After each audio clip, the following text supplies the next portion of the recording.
إن ترك صحبة الأبوين تدمير للحياة المستقبلية للعبد في الدنيا خاصة. إن ترك صحبتهما مع استطاعتك أن تصحبهما وتستبدلها بدوامين. بعضنا عنده دوامين، وإذا قالت أمه ولا أبوه وينك فيه؟ قال الله مشغول في اختبارات العيال. وين رايح؟ رايح نطلب الرزق. وين رايح؟ رايح انتدابات. وين تتركني في ديرتي وتروح للرياض وتخليني وانا امك؟ قال والله وظيفتي أهم. تبا لوظيفتك وتبا لما أشغلك عن أمك وعن أبيك. صعد صلى الله عليه وسلم، صعد المنبر فأمن على دعاء جبريل. أسألكم بالله، جبريل يدعو ومحمد بن عبد الله يؤمن، ضاع ولا ما ضاع اللي يدعون عليه ذولي؟ خاب، والله ما خاب، ضاع، خسر الدنيا والآخرة، ضاع مستقبله في الدنيا ويخشى أن يضيع في الآخرة. آمين آمين آمين. من يا رسول الله تؤمن على من؟ قال جبريل، قال لي وهو يصعد عتبات المنبر: رغم أنفه ثم رغم أنفه ثم رغم أنف، أي دس أنفه في الرغام والصغار والهوان والذل. ولو حفظ القرآن ولو أخذ أعلى الشهادات رغم أنفه.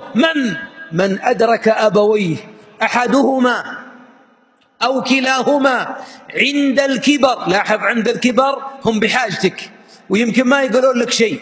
رح وين أبوك، رح لوظيفتك، رح لعيالك، انشغل بعمرك، ما قصرت، ومصدقين. وبعض الأبناء مصدق: اي والله أبوي سامح لي. يا عدو نفسك، والدك أرحم بك من نفسك، وأمك أرحم بك على نفسك.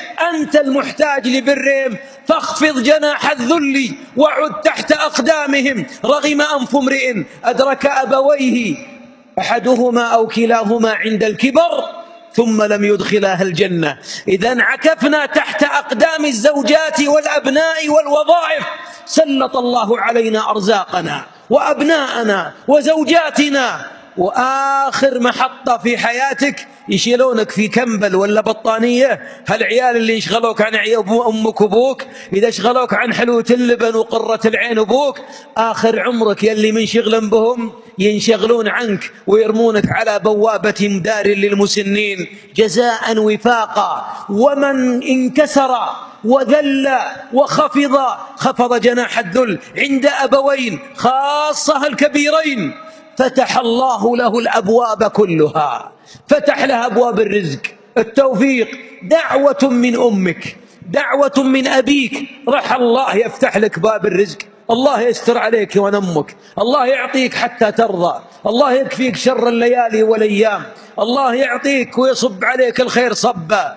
وين تلقى الدعاء إلا من عجوز على سجادتها وانت قاعد تحت رجليها تتمرغ في رياض الجنة.